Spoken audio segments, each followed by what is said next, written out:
Hello అండి. ఈరోజు నాకు మార్నింగ్లో హడావిడిగా తొందరగా ఉండే పనులు చూపించబోతున్నాను. ఫస్ట్ అయితే నేను అన్నం అయితే పొయ్యి మీద పెట్టేసి అన్నం అయితే దమ్కి వేసేసిన అనమాట. నెక్స్ట్ దొండకాయలు కట్ చేసి దొండకాయలు అయితే కర్రీ వేద్దామని ఆయిల్లో దొండకాయలు ఫ్రై చేస్తున్నాను అనమాట. అండ్ దొండకాయలు పొయ్యి పైన ఉడుకుతున్నప్పుడు నేను సాంబార్ నైట్ చేసినాం, కానీ నైట్ ఓవరం తినలేకపోతే అట్లా ఉండిపోయిందని చపాతీలు కూడా చేసిన అనమాట బ్రేక్ఫాస్ట్లోకి. అండ్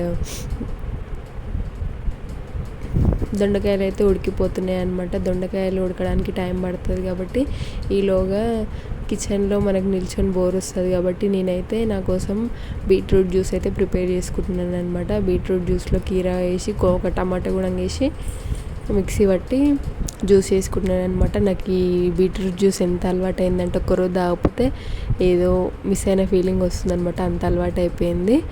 అండ్ బీట్రూట్ జ్యూస్లో లెమన్ పిండుకొని తాగడం నా అలవాటు అనమాట రెగ్యులర్గా. అండ్ బీట్రూట్ జ్యూస్ అయితే చేసుకొని పక్కకి పెట్టుకున్నాను అనమాట.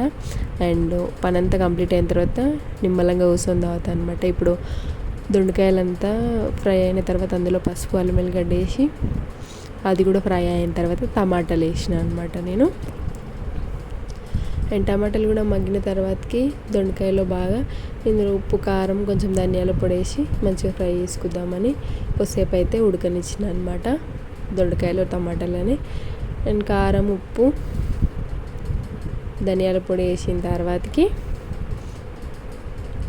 అవి మంచిగా కలిపిన తర్వాతకి ఇందులో వాటర్ వేసి ఒక 10 నిమిషాలు ఉడకనిస్తే దొండకాయ కర్రీ రెడీ అయిపోతుంది ఈరోజైతే. అండ్ దొండకాయ కర్రీ మొత్తం రెడీ అయ్యేలోపు నేను బాసనలన్నీ తోమేద్దామని చెప్పి ఇందాక మనము జ్యూస్ చేసిన మిక్సీ గిన్నె అండ్ కొన్ని బాసనలు అన్నీ ఉన్నాయన్నమాట, అన్నీ తోమేస్తున్నా. నేను బాసనలు ఎమ్మడెమ్మడే తోముకుంటే జర సింకు నిండా కావన్నమాట, అందుకే కొన్ని ఆంగ్న తోమేసాను అనమాట. ఎక్కువ అయితే నాకు తోమబుద్ధి కాదనమాట, దాంట్లో చూస్తేనే భయం అవుతుంది. ఆలోగా గిన్నెలన్నీ అయిపోయినాయి. నెక్స్ట్ కూర కూడా అయిపోయింది అంతే ఈరోజు. నెక్స్ట్ వచ్చేసి నేను స్టవ్ ఆఫ్ చేసి మార్నింగే బ్రష్ చేసి ఫ్రెష్ అప్ అయినా కాబట్టి బీట్రూట్ జ్యూస్ తాగుతాను. Bye bye, subscribe.